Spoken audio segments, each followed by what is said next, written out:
오늘 리뷰는 아톰 산업의 또 하나의 변신 자동차 포텐샤입니다.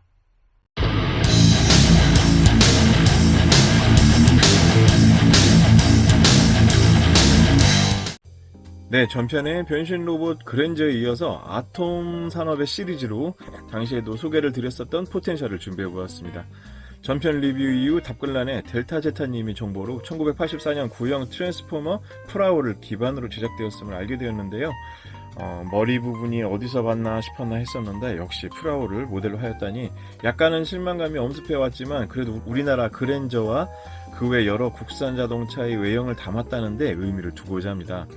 그 외에도 여러 분들께서 이 시리즈 이외에 발매가 되었었던 국산 자동차 변신 로봇에 대한 제보도 주시고 하여서 역시 이후에도 시리즈 형식으로도 계속 올려보도록 하겠습니다. 여러분들의 많은 답글과 정보 진심으로 감사드립니다. 다이캐스트와는 달리 조금 단순하지만 나름의 24 스케일급과 18 스케일급에 비슷하게 제작된 플라스틱 시리즈로 각자 충분한 재미 요소가 많은 제품들이라서요. 뛰어난 요즘의 제품들과는 좀 다른 오묘한 고전의 재미가 살아있다고나 할까요?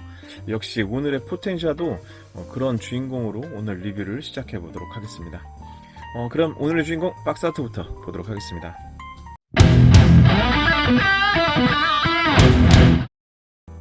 네, 오늘의 주인공 박스아트 보도록 하겠습니다. 역시 전편하고 똑같은 방식으로 구성이 되어 있습니다. 그랜저에 섰을 때는 이 사이드에서 그랜저라고 써 있었는데 이번에는 가로 형식으로 포텐시아가 들어있고요. 이렇게 서 있는 자세와 자동차 그래픽이 거의 같은 방식으로 들어있습니다. 역시 아톰 산업에서 제작되었던 제품만큼 마크의 아톰 산업 표시가 되어 있고요. 당시에 10,000원으로 판매가 되었었던 마크가 되어 있네요. 로봇으로 변신한 포텐샤 승용차, 포텐샤에 대한 이미지도 잘 나와 있고요. 역시 붉은 색깔로 포텐샤 그래픽이 멋지게 들어가 있습니다. 갖고 싶은 로봇카 포텐샤 되어 있네요. 네, 박스 하단부의 모습입니다. 포텐샤 역시 그래픽 같은 방식으로 좀 편집 구성을 달리해서 상자에 이렇게 딱 전시되어 있었을 때 이렇게 볼 수 있도록 구성이 되어 있는데요. 상당히 멋지게 그래픽이 되어 있네요. 네, 역시 반대쪽도 같은 방식으로 구성되어 있습니다.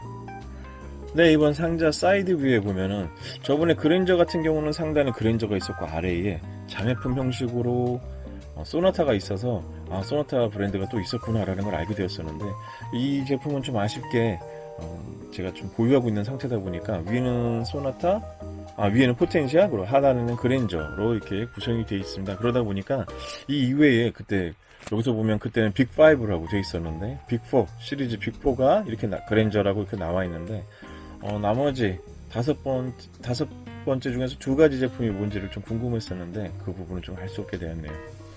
역시 판매 가격 10,000원, 멋지게 스티커가 그대로 붙어 있습니다.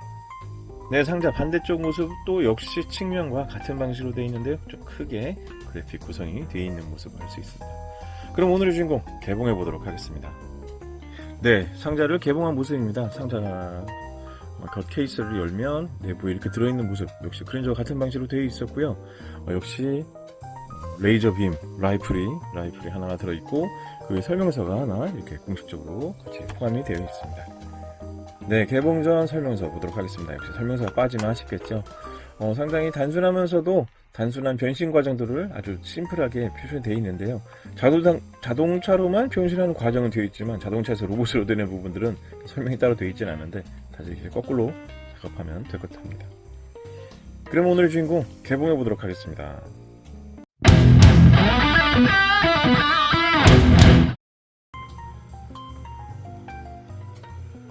네, 역시 전편의 그랜저와 거의 같은 스케일의 내부의 로봇 기믹은 거의 같은 한 외장의 포텐샤의 케이스만 좀 다른 부분으로 볼 수 있겠습니다.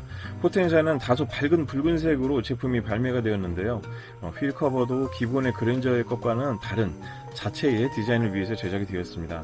그러나 로봇의 디자인은 역시 어설픈 프라울의 기본 골격을 그대로 흉내낸 방식으로 제작이 되었고 거기에 다리 부분은 좀 더 단순화된 부분도 눈에 좀 띕니다. 84년 초기 트랜스포머의 완구들은 타카라와 하스브로에서 동시에 발매가 되어 판매가 되었었는데요.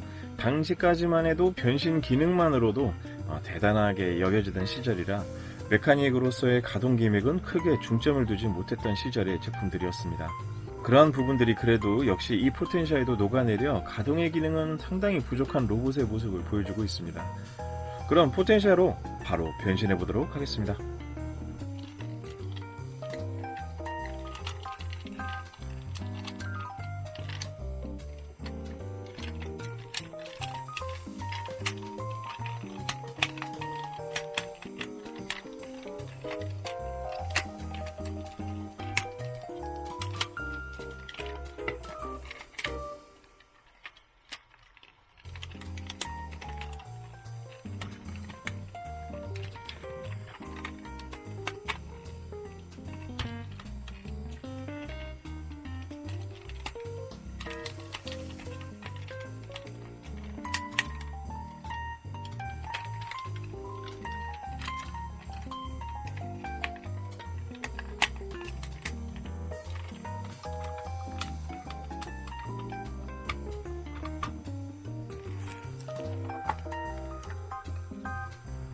네, 변신 완료되었습니다. 변신 과정은 상당히 어려웠네요.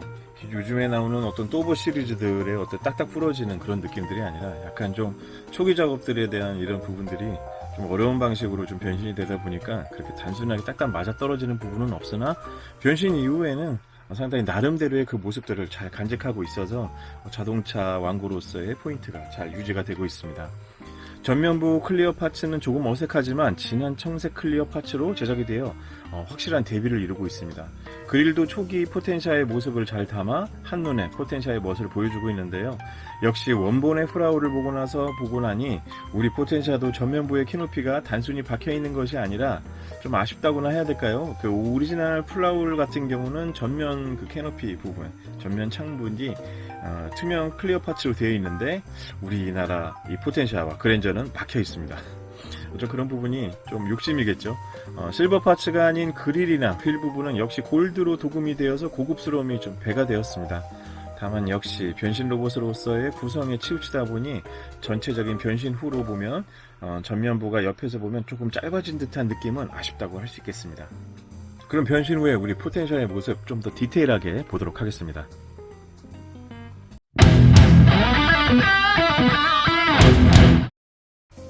네, 오늘의 주인공, 그럼 오늘은 좀 디테일하게 디자인 보도록 하겠습니다. 아무래도 포텐셜로 변신했었을 때의 의미가 좀 큰 부분이다 보니까 주력적으로 로봇일 때보다는 자동차일 때의 이미지로 구성을 좀 더 설명해 드리도록 하겠습니다. 바퀴 부분의 이 휠 같은 부분도 좀 전에 설명드렸던 것처럼 작은 부분 하나이지만 똑같은 부분들을 반복해서 쓴 부분들이 아니라 역시 그랜저와는 다른 구성으로 되어 있습니다. 골드 도금으로 되어 있고요. 메이드 인 코리아하고 아톰이라고 이렇게 각인이 되어 있네요. 고무 파츠로 되어 있는 부분들이 상당히 좀 만족스럽습니다. 그리고 문에 바크에 보면 이렇게 문 여는 부분하고 열쇠 구멍까지 표시가 되어 있고요.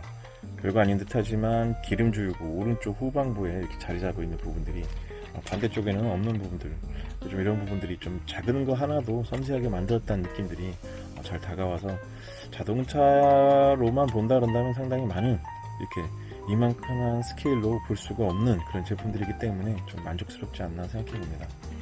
변신 로봇이 굳이 아니더라도 그냥 플라스틱 구조로 되어 있는 제품들로 신광금속이라든지 여러 플라스틱, 이름은 금속이었지만 여러 이렇게 완구 업체 쪽에서 만들어진 제품들 중에 보면 역시 엄청나게 좀 큰 1:10 스케일 정도 되는 그랜저도 있고요. 24급 스케일에 보면 예를 들어서 이제 갤로퍼라든지 뭐 그 외 여러 자동차들도 엄청 많지만 이렇게 24 스케일급은 엘란트라나 스코프, 얼마 전에는 또 마르샤까지 변신 로봇까지 있는 부분들도 판매가 되는 부분으로 기억하고 있습니다. 기회가 되면 저희가 이번 리뷰를 통해서 여러분들께 하나하나씩 좀 소개할 수 있는 시간 준비해보도록 하겠습니다. 전면부 클리어 파츠가 처음 봤었을 땐 파란 색깔이 그냥 일반 메꿔진 컬러인 줄 알았는데 이렇게 빛에 보면 반사가 됩니다. 이게 투명하게 투과되어 빛이 보여지는데요. 이렇게 구성이라든지 이런 디테일들이 상당히 멋있게 되어 있고 그릴 자체도 도금으로 이런 식으로 마무리가 되어 있어서 다른 부분에서 심플하게 좀 이런 부분들이 좀 막혀진 부분이 아쉽긴 하지만 이런 부분 자체가 상당히 좀 나름대로 열심히 만들었다는 생각이 들어서 만족스럽네요. 전면부 역시 프라우처럼 투명 클리어 파츠로 되어 있으면 좋았겠다라는 생각이 들지만 이 정도만 해도 충분히 마음에 듭니다. 아톰 포텐샤 3.0 V6 붙어 있어서 좀 오해할 소지가 생기네요. 전면부에 역시 이 부분들이 이게 나사 자국인 것 같은데, 이 나사 자국을 막기 위해서 스티커로 이렇게 붙여놓은 부분들이 좀 눈에 띄네요.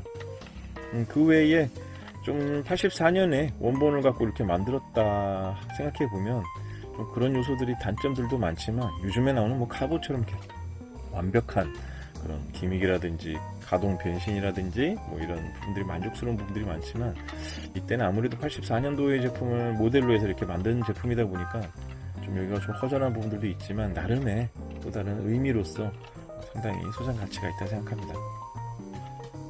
네, 뭐 상단부의 모습도 상당히 잘 이렇게 스티커 부분으로 이렇게 마무리해진 부분들이, 여기 이제 창문을 하지 못한 부분에 대한 미안함으로 아마 그쪽에서 아톰 산업에서 이런 식으로 설명해 준 게 아닌가, 또 그런 생각도 해보면 나름 상당히 정성과 디테일들이, 노력들이 담겨진 제품으로 보여집니다.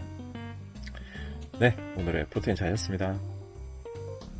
네, 태생 근본이 따로 있는 로봇이고, 무엇보다 중점을 로봇 완구로만 보면 카피제라는 딱지가 붙어버려 눈살을 찌푸리게 만드는 제품들이긴 하지만, 어린 시절 아버지나 가족차로 포텐샤를 추억하는 사람들에겐 굳이 로봇의 근원보다는 제품 자체가 매력을 느끼고 반감으로 찾게 되는 모델이 아닌가 생각해봅니다. 무엇보다 작은 기쁨의 요소로 즐기고 소장하는 게 우리가 추구하는 취미의 근본적인 요소가 아닌가 생각해보는데요. 어쩌다 보니까 변신 로봇으로라도 국산 미니카의 다양한 제품들을 소개하고자 하다 보니 또 여러 카테고리가 느는 것 같아서 다소 좀 당황스럽기까지 합니다. 하지만 좀 재밌어서 자꾸 찾게 되네요. 앞으로도 편안한 마음으로 즐기는 시간이 되셨으면 좋겠습니다. 네, 오늘의 리뷰는 여기까지 하겠습니다. 다음 시간에도 또 다양한 주제로 여러분들께 찾아뵙는 시간 준비하도록 하겠습니다. 감사합니다. 비번이었습니다.